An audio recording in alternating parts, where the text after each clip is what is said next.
My name is Riley Dawson. I am 34, and I live in a small apartment not far from the house I grew up in. For 5 years, I poured almost every spare dollar I had into paying off one thing: the $680,000 mortgage on my parents' home. I always thought that when the last payment cleared, there would be this moment. Maybe a simple dinner? Maybe my dad saying he was proud of me for keeping the house out of the bank's hands. Instead, I got a phone call. He did not even bother with small talk. "I know you paid off the mortgage," my dad said. "All of it. But we are gifting the house to your brother as his graduation present." I remember staring at the wall, phone pressed to my ear, thinking I must have misheard him. Before I could say anything, he kept going. "And you are not invited to the party. I do not want you bringing your attitude into his big day." My mouth went dry. My brother had coasted through school while I worked double shifts to keep that house standing, and now I was the problem. I asked my dad if he was serious. He told me to stop making everything about money, said families should be happy for each other, then hung up. I just sat there, listening to the deadline, until I finally turned to the only person who knew the truth about those payments and asked, "You want to tell them? Or should I?" 3 days later, my brother's big day did not look anything like a celebration. Before I tell you how everything fell apart at that party, do me a favor. If you have ever felt like the invisible one in your own family, hit the like button and subscribe so you do not miss the rest of this story. Your support helps more people hear what really happens when the responsible child finally stops staying quiet. There was a time when news like that would have hit me just as hard, and I still would have swallowed it, smiled, and insisted I was fine. That reflex did not appear overnight. I grew up in a 2-story house on a quiet street in Rochester, New York, the one constant in every memory I had. It was not special to anyone else, but it was the backdrop to every birthday, every slammed door, every late-night talk. My father, Gregory Dawson, tied his pride to that roof. He ran a small auto repair shop on the edge of town and liked seeing himself as the man who kept other families moving. At home, though, most of his attention flowed in one direction. My younger brother, Dylan Dawson, was the future he talked about, even when the future was just a worn-out house and a business that barely stayed afloat. My mother, Angela Dawson, moved between us, cooking, paying smaller bills, smoothing things over when tempers flared. With me, she assumed I would figure things out. With Dylan, she assumed the world would make room for him. By my early teens, I had learned not to ask. If there was money for a school trip, it went to my brother. If there was a new jacket, he got it first. They just treated me like I did not need anything from them, and I adapted. I studied, took whatever part-time work I could find, and focused on building a life that did not depend on my parents. When I left for college and then for work, that pattern hardened. I took whatever jobs I could get, then finally landed a position that paid enough to let me breathe. I rented small places, drove used cars, cooked at home, and told myself independence was worth more than any help my family might have offered. Back in Rochester, my father's shop started to struggle. Business slowed. One costly repair on his own equipment wiped out a month of profit. A bad winter pushed customers to delay anything that was not urgent. The mortgage slipped behind. Late fees stacked up. My parents never sat me down to explain, but the strain crept into their voices whenever I called. On one visit home, I opened the wrong drawer in the kitchen and found a thick stack of envelopes with the bank's logo across the top. None of them had been opened. Standing there with those letters in my hands, I understood how close they were to losing the only stable place we had ever had. I also knew how easy it would be to close the drawer, drive back to my apartment, and let them face whatever came. Instead, I went to my old bedroom, sat on the edge of the bed, and did the math. I knew what I earned and what I could cut. It was obvious that if I poured a huge part of every paycheck into that loan, my own life would slow down. Promotions and raises would go into someone else's house instead of my savings. Trips and small luxuries would belong to other people. I chose it anyway. The payments started quietly. Every month, money left my account and chipped away at a balance that did not have my name at the top. My dad talked more about holding on to the family home, framed as his determination, his sacrifice.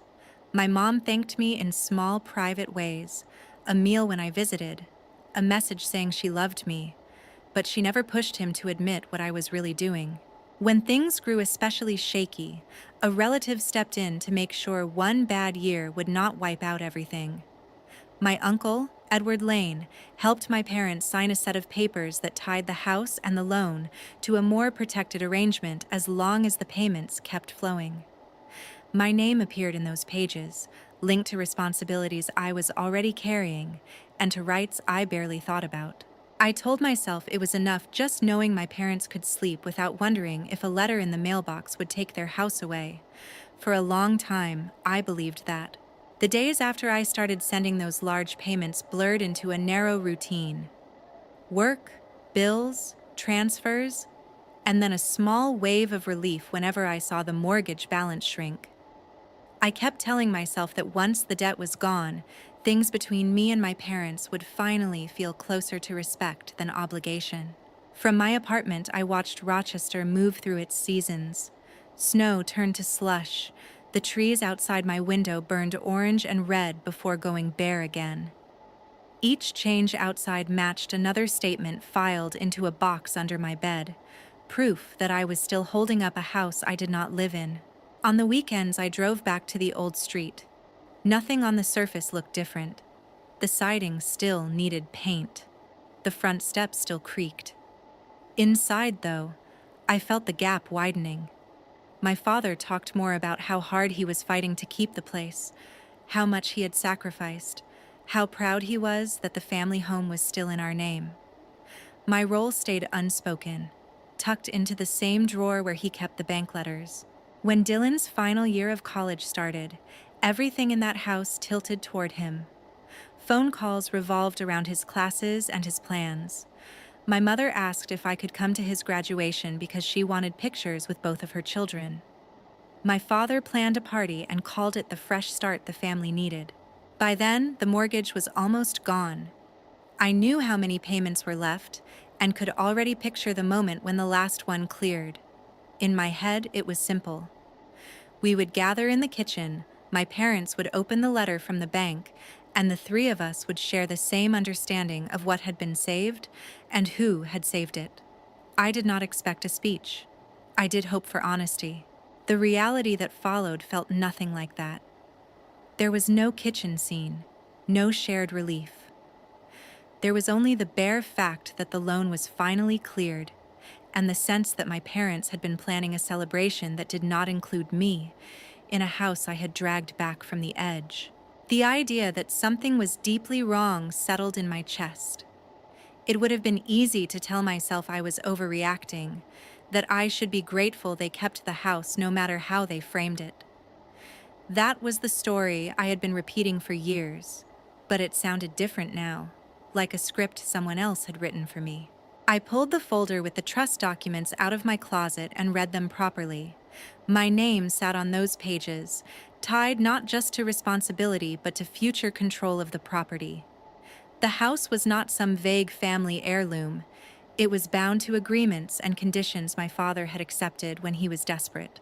That realization led me back to my uncle, Edward Lane. He had pushed my parents to protect the house when things were at their worst, the one person who insisted that if I was going to carry that burden, it needed to be recognized.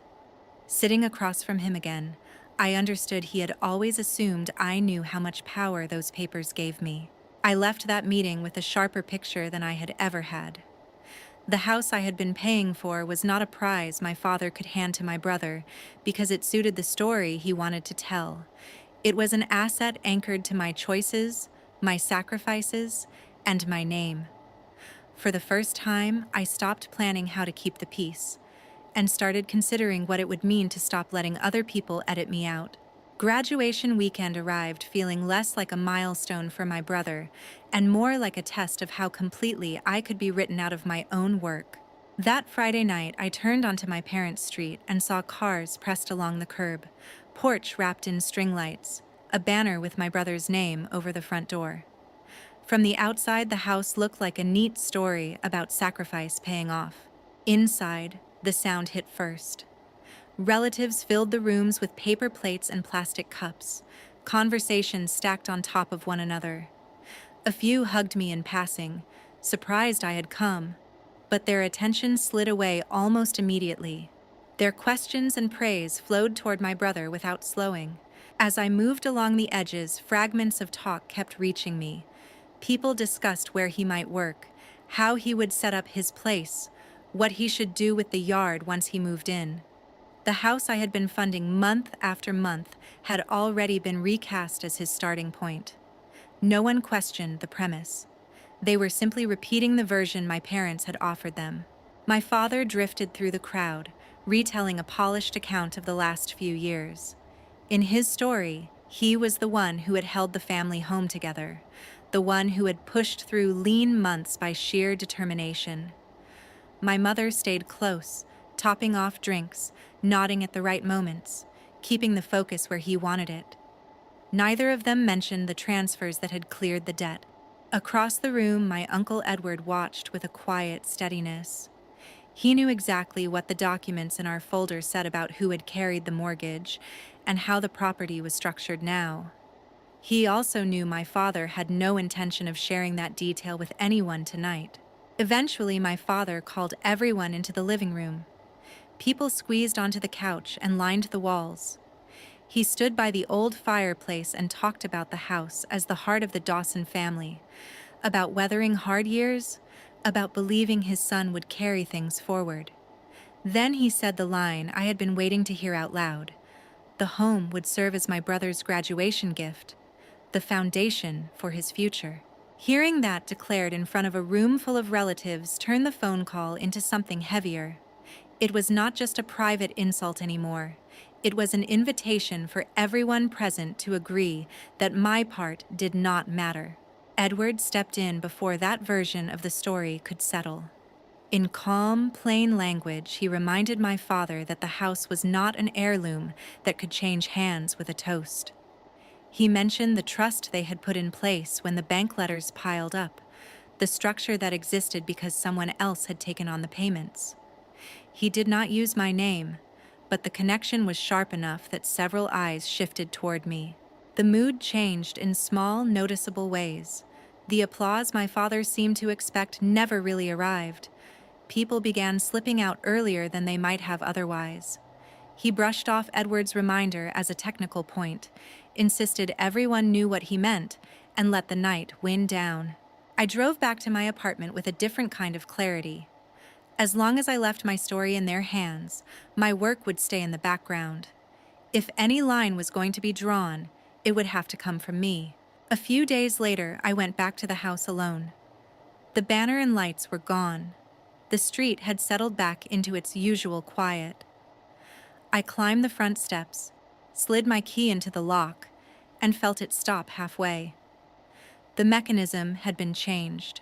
That small resistance said what no one in my family would say to my face. When the door opened a narrow crack and my brother appeared with moving boxes behind him, he did not need to deliver a speech. The way he stayed half inside, the way his eyes flicked from my useless key to my expression, carried the message clearly enough. Whatever this place meant now, it did not include me. The door clicked shut. I stood on the porch with a key that no longer worked and understood that my next move would not be another compromise. It would be the beginning of a boundary my family had never expected to see. The quiet after that locked door came home with me and refused to move. It did not feel like confusion anymore.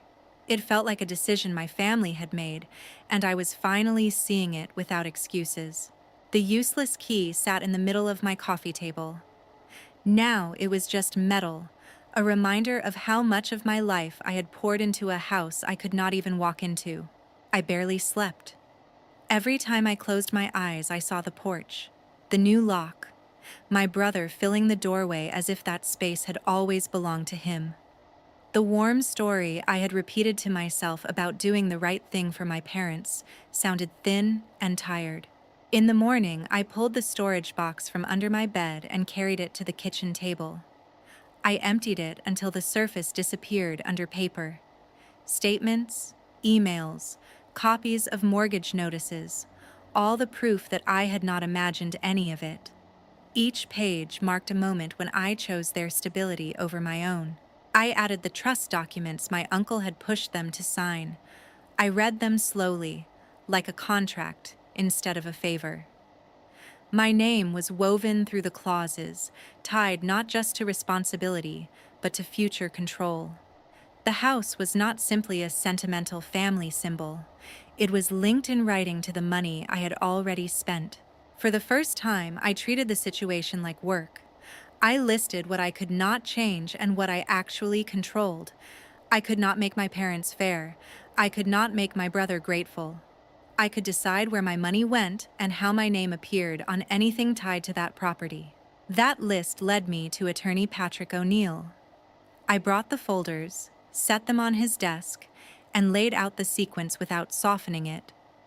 He followed the paper trail instead of the family drama, pointing to sections that allowed me to block transfers, freeze attempts to move ownership around me, and insist that any formal decision about the house involve me. Hearing it framed in neutral language stripped away the last bit of doubt I had been carrying. On paper, I was not an emotional daughter overreacting to a party. I was the person who had cleared a huge debt and the main beneficiary of the safeguards my parents had agreed to when they needed help.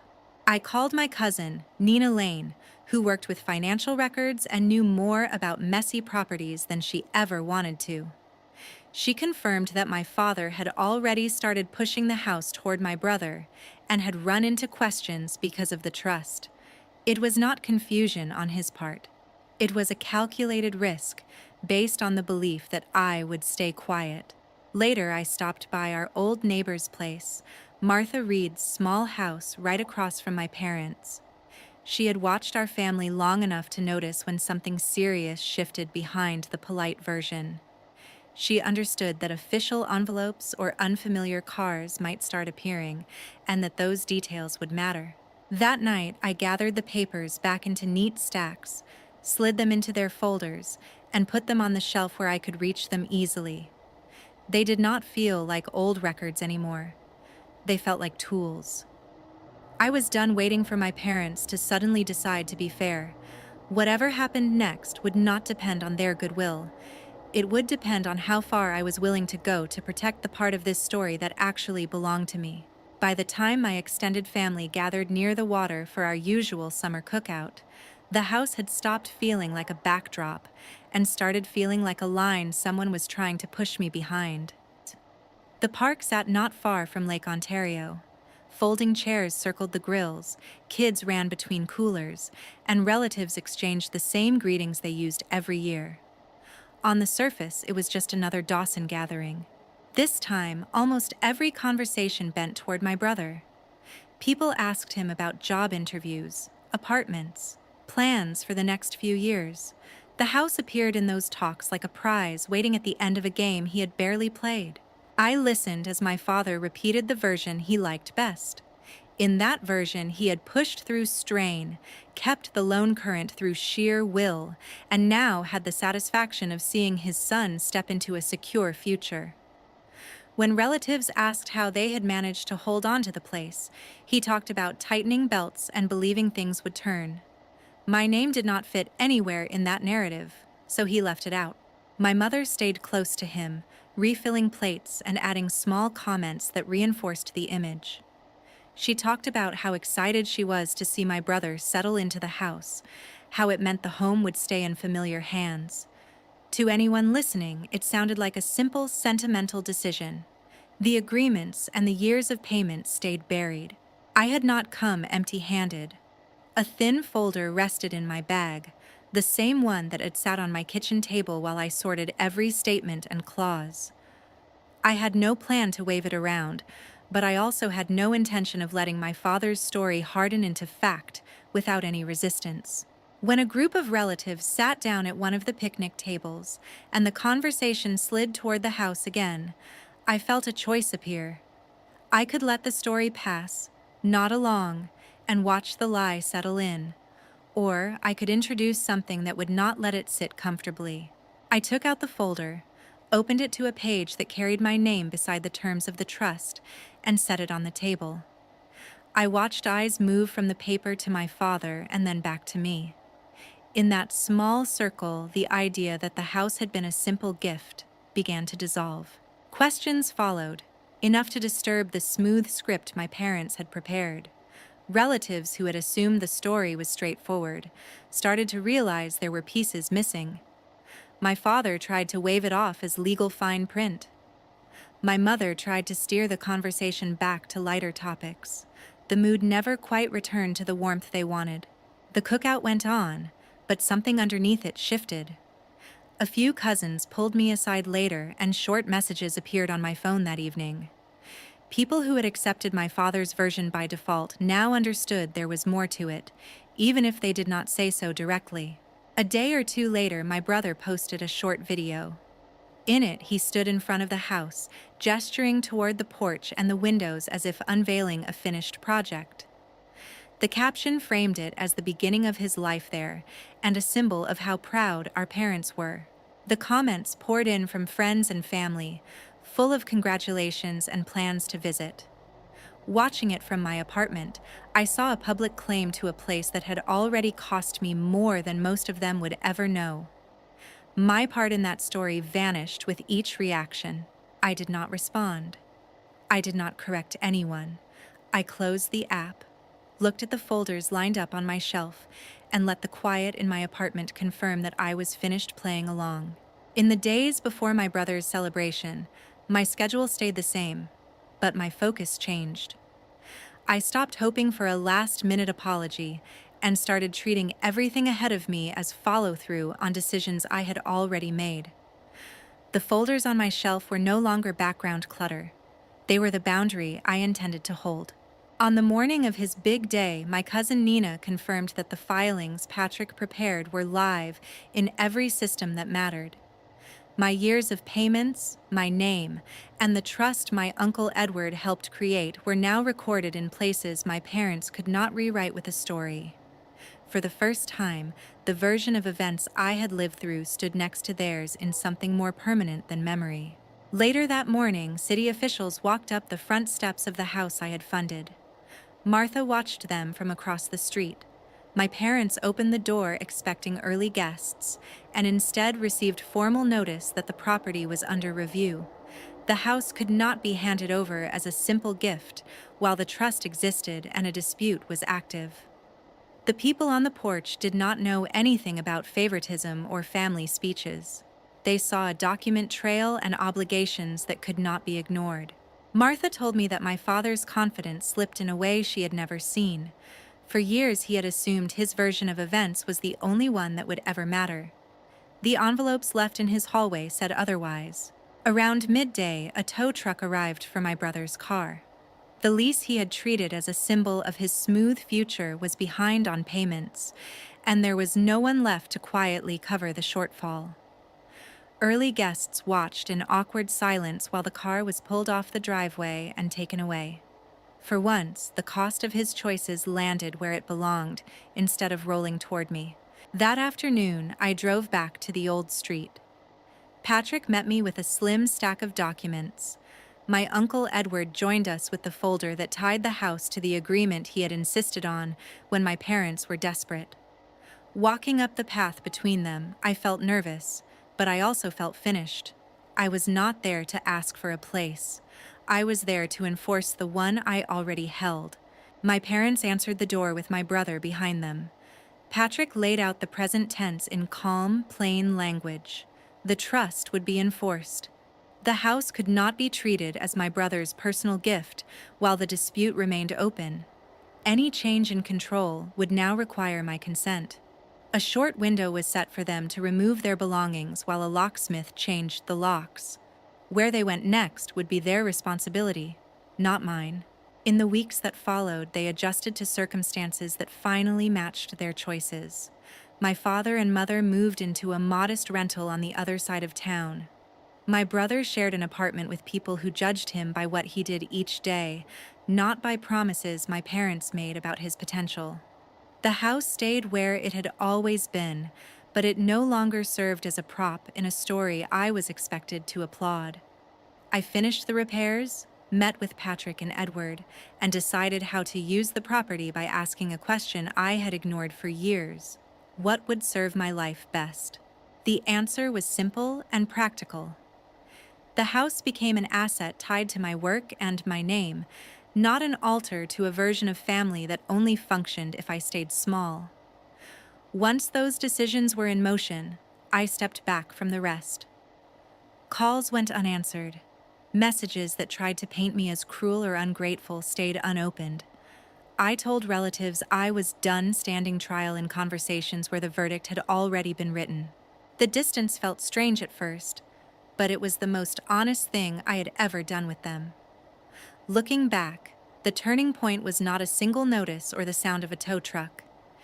It was the moment I stopped volunteering to disappear so everyone else could stay comfortable. Paying off that mortgage showed me how easily love can be used to excuse taking. Taking control of what I built showed me that love without respect is not a debt I owe to anyone, even if we share a roof or a last name. If there is anything I want someone listening to keep, it is this: choosing yourself is not harm. Sometimes it is the first truthful thing you do for both your family and yourself.